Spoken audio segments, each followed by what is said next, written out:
I'm moving on to other stories. ASU, I think this is an important story.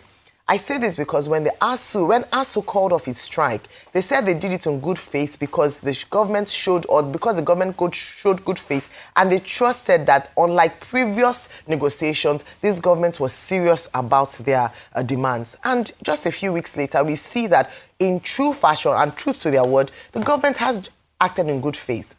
In previous administrations, they have gone to the negotiation table with almost nothing to show for it. It is important to mention that these arrears were inherited from previous administrations, and the Tinubu administration has done well to pay some of these backlogs, and this speaks well for, other sectors that have been termed to be critical, including the resident doctors. And I make bold again, based on this trend, to speak up for them and say that the Tinubu administration has done well with the police force, with the pensions, now with ASU. Can they also ensure that that doctors and the medical, a health sector in Nigeria is given good and close attention to, so that the resident doctors do not embark on the strike they have threatened to do from the 1st of November.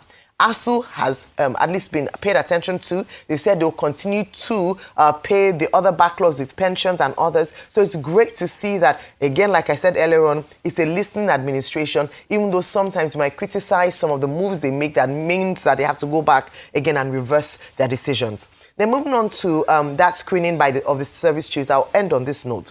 I think it's very important and instructive, that statement around the cost. It wasn't just the Air Vice Marshal that said, the Chief of Air Staff that said it.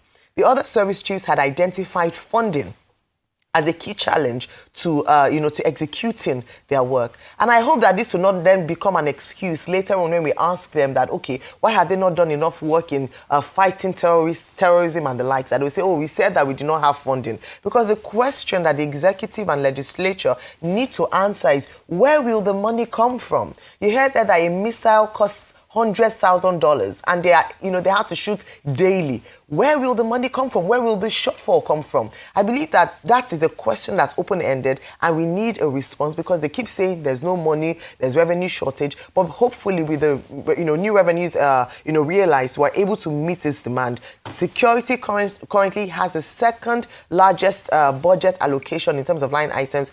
Debt servicing, security, education, health are the priority areas according to the 2025 budget. So I feel that this is quite important to look into, and not just see that as an excuse for them not to actually do what they have been appointed to do.